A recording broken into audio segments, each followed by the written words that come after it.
வைக்கப்படாதீங்க sir. இன்னைக்கு என்ன ஓவரா நெளிறீங்க, என்ன விஷயம்? அது சார் தான் மேரேஜ் புரோக்கர். வணக்கம் சார். வணக்கம் வணக்கம். எனக்கு பொண்ணு பார்த்துருக்காரு. உங்களுக்கு பொண்ணா? கொஞ்சம் லேட் மேரேஜ் தான். கொஞ்சம் இல்லை, ரொம்பவே லேட்டு. பரவாயில்ல, இருக்கட்டும். சார், நேற்று ஒரு நியூஸு பார்த்தீங்களா? என்ன சார் நியூஸு? மும்பையில் ஒரு பொண்ணுங்க கல்யாணம் ஆகி 18 மாதத்தில் டிவோர்ஸ்க்காக போய் கோர்ட்டில் நின்றுக்கிறாங்க. அவங்க ஜீவனாம்சமாக அவங்க ஹஸ்பண்ட்கிட்ட இருந்து ஒரு BMW காரு, ஒரு அப்பார்ட்மெண்ட்டு, வருஷத்துக்கு 12 கோடி ரூபா பணம் கேட்டுக்கிறாங்க. ஐயோ சார், என்ன சார் இப்படி பயப்படுத்துறீங்க? சார், நாட்டில் நடக்கிறத சொன்னேன்.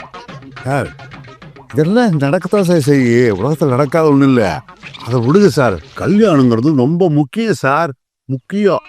பழைய சினிமா பாட்டு ஒன்று இருக்குதுங்க. புருஷன் பொஞ்சாதி பொருத்தந்தான் வேணும், பொருத்தம் இல்லாட்டி வருத்தந்தான் தோணும், அமைஞ்சா அது போல கல்யாணம் பண்ணு, இல்லை நீ வாழு தனியாளா நின்று. சார், நான் தனியாளாவே நின்றுக்கிறேன் சார். கம்முனு இருங்க. உங்கள் ஜாதகப்படி உங்கள் வாழ்க்கை அற்புதமாக அமைய போகுது. கல்யாணம் பண்ணவருக்கு நீங்கள் ஓஹோடு இருக்க போகிறீங்க. கம்முனு இருங்க. இதை நினச்சாவே பயமாக இருக்குது சார். ஜாதக பொருத்தம் மட்டும் பத்தாதுங்க, மன பொருத்தமும் இருக்கணும். அப்போதான் திருமண வாழ்க்கை இனிமையாக அமையும். சார், இதுக்கு 7 வயசாச்சு சார். உனிமேல் மன பொருத்தம் அந்த பொருத்தம்னு பார்த்தா அப்புறம் 60 கல்யாணம் தான் பண்ணணும். சார், ஏதோ ஒன்று பண்ணுங்க சார். என்ன சார் நீங்கள் ஏதோ ஒன்று பண்ணிக்க சொல்கிறீங்க? சும்மா இருக்கு சார். கல்யாணத்தில் விவகாரத்தை ஆயிடுச்சுன்னா பொண்ணுங்க ஜீவனாம்சம் கேட்கறது அவங்க உரிமை சார். அதை போய் தப்புன்னு சொல்கிறீங்க சார். இப்போ திருமண வாழ்க்கை சரியாக அமையலை அப்படின்னா அந்த ஆணும் பெண்ணும் பிரியும் போது அந்த பிரிவு 2 பேருக்கும் பெரிய துயரத்தை கொடுக்காம இருக்கணும். அதை பார்த்துக்க வேண்டியது சட்டத்தோட பொறுப்பு. சார், எனக்கு தெரிஞ்ச ஒருத்தர் சொல்கிறாரு, இவங்க எத்தனை கோடி வேணாலும் கேட்கலாம், ஆனால் கோர்ட்டு முடிவு பண்ணி அவங்க சொல்கிறது தானே சார். கொஞ்ச நாளைக்கு முன்னாடி கூட பார்த்தீங்கன்னா பெங்களூரில் ஐடியில் வேலை செய்கிற ஒருத்தர், அவங்க மனைவி இது மாதிரி அதிகமான ஜீவனாம்சம் கேட்டு அவருக்கு கடுமையான மன உளைச்சல் கொடுத்ததுனால அவர் வீடியோ பேசி வச்சுட்டு தற்கொலை பண்ணிக்கிட்டார்.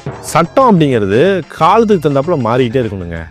இந்த காலத்துக்கு தகுந்தாப்புல இந்த திருமண சட்டங்களையும் சில மாற்றங்கள் கொண்டு வரணும் அப்படின்னு நான் நினைக்கிறேன். சட்டம் நியாயம் ஆணுக்கும் சரி பெண்ணுக்கும் சரி சமமாக இருக்கணும். பெண்களை பாதுகாக்கிறதுக்காக உருவாக்கப்பட்ட சட்டம் தவறே செய்யாத ஆண்களை கஷ்டப்படுத்துறதா இருக்கக்கூடாது. விவாகரத்துன்னு போயிட்டா அது 2 பேருக்கும் நியாயமானதாக இருக்கணும். ஒருத்தருக்கு சாதகமாகவும் ஒருத்தருக்கு பாதகமாகவும் இருக்கக்கூடாது. அப்போதான் சமூக நீதி காக்கப்படும். சார், சார் சொல்கிறத பார்த்தா எனக்கு கல்யாணமே வேண்டாம் சார். இப்படியே சிவனேன்னு